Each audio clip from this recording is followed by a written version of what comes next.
Alright, still playing Landslide here.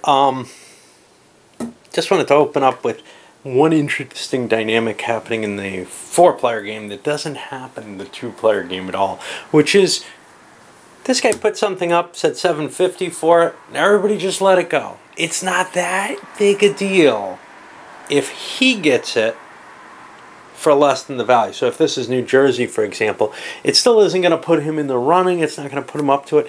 So people who aren't doing as well have a better chance of sleazing things. Now, in this case, he didn't get that opportunity. He got something that was worth a little less, but the values of the states themselves versus cash is going up.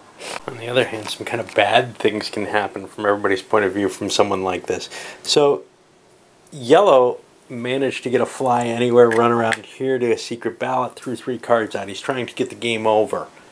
Well, bids around 3 million are coming out. This guy plops down a 5 million and says, I want him. Nobody's going to stop him, but it shifts $5 million in cash here. And cash is kind of a weird thing because,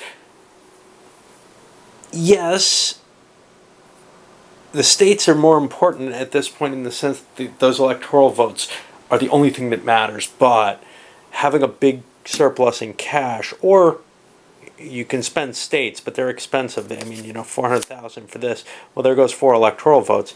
The cost of these usually is running higher than their value in the states, so it's no longer that even trade. So having cash is kind of useful. I'd still rather have the states. The states give you another interesting idea, another interesting option, which is these cards run in multiples of 250,000. The states run in multiples of 100,000. So you can kind of juggle and make bids that you couldn't otherwise make if you so desire. I don't know how much value there is to that. What I do notice is it basically allows someone with cash to overbid you all the time easily. And jumping from a different direction because I'm on a cord here, red landed on, well, fly anywhere. They took the open auction, made them pay another $575 for that New York into the bank again. All right, and this time around, yellow managed, I think, a fly anywhere card, spun around, got themselves some money, threw another secret ballot out, 3 more states. Once again, this guy was able to buy it for somewhere around 4 million going into cash on him. He's just, you know, got this constant influx of cash coming from those ballots. But more importantly, by doing that, he's gotten it down to only 2 cards left. Do another secret ballot, it's all over. I'm not sure he's in the lead anymore, though. This guy's picked up some points. He didn't get California, which probably means he's not. But he picked up New Jersey as his biggie. And some other decent states. So he's not doing as poorly as he was. Lots and lots of little states, though. A little bit behind. He's probably in last place, actually, but I'm not sure. Anyway, it's coming down to the nitty-gritty, and it's looking like this is here. That last card there has to be California, which is the one reason people might have been interested in buying. Getting California would get them the win, but you can't tell. Well, it's got to be California. Red landed there. And you can see the kind of bids that are going up here. This is 2, 4, 6, 7, 8, 500, 8, 750 goes over to red. Now this is powerful because red's got a couple of politics cards in their hand. So they have strong options here. And yes, my California card's wrinkled, which really ruins the game because as soon as you touch it, if it's a secret ballot or if you're pulling the card on top of it, you know. That sucks. Okay, anyway, that's where we are. Now it's red's turn. They need, well, they just finished their turn, but they're going to take another turn using a politics card and keep trying to push this. I'll come back after that, but we're going to try to bring, they have tons of money. We're going to try to bring California and or New York up to vote. And we've got to trigger that Midwest. I don't think we have that many cards. Everybody else was just out of this race, though. Well, red wanted to come around and hit this open ballot, but blue hits them with this and knocks them saying, hey, wait a minute, why don't you give me one of your cash cards instead? And that kind of screws red up here. Yellow grabs the final state before the auction starts. Actually, white is going to stop it from happening. Sort of a one-time play to keep the game from ending, just in a hope that he can win somehow. Red was going to do something as well, but theirs doesn't really help the situation.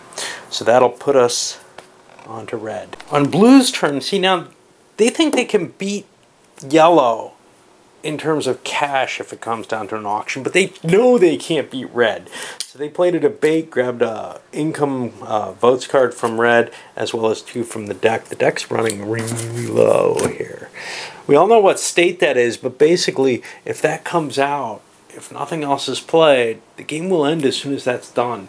So every penny that anybody has, whoever has the most votes, is basically going to win that state. And that's red right now. Now, that state's not enough to decide this election. So something else has to happen to try to trigger some of these big states and get them back into play.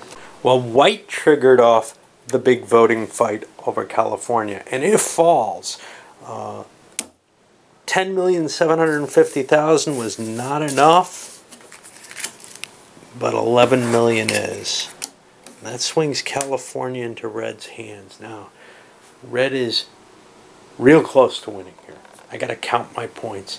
I know I don't like doing that overall, but I don't want to do it on every single step. I did it once before in this game. Just, you know, where you think people have a good, where you think it's going to be close, it's worth counting. Right here I've got to count these because I think they're slightly in the lead, but I want to see by how much, because red's action is based on this. So that was white's turn. That means it's going to be blue. So red is indeed in the lead. They don't want to play this card yet. It's actually the gamble again.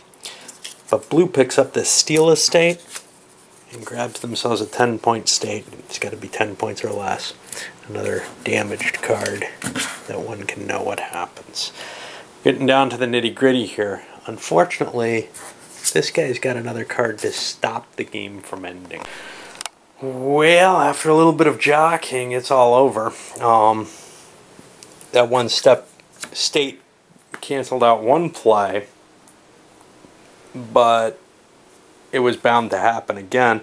There was a state stolen with Florida here that couldn't be stopped. Now whoever's got the most cash on hand is going to get 5 extra votes for Nebraska. I think the victory is sitting over here no matter what on red's side. He has some big states. I counted it up. He was at like 150 something before the 10 got stolen and before the 17 got stolen. And he's been getting ripped. I think he's in second, but I'll do a quick addition at the end and find out. Really, at this point, it's just whoever's got the most money gets those 5 extra votes. So after that huge payout, yellow definitely had the cash. They just couldn't use it to leverage to get the California that they needed.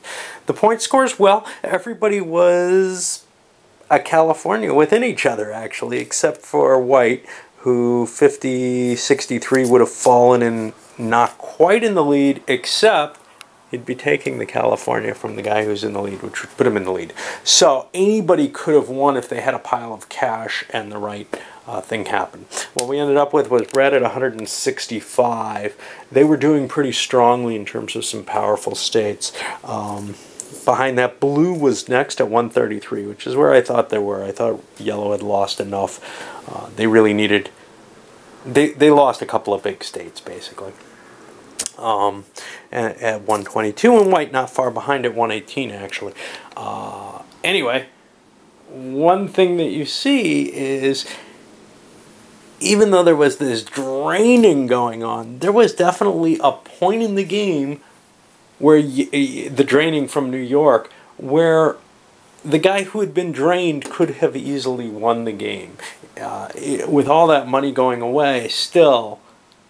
So in a lot of ways, it's kind of tough to really grasp whether you want to try to hold those big states, because it didn't seem to hurt him that much to do so, compared to, say, the people who kind of held off from throwing everything in to try to get those big states.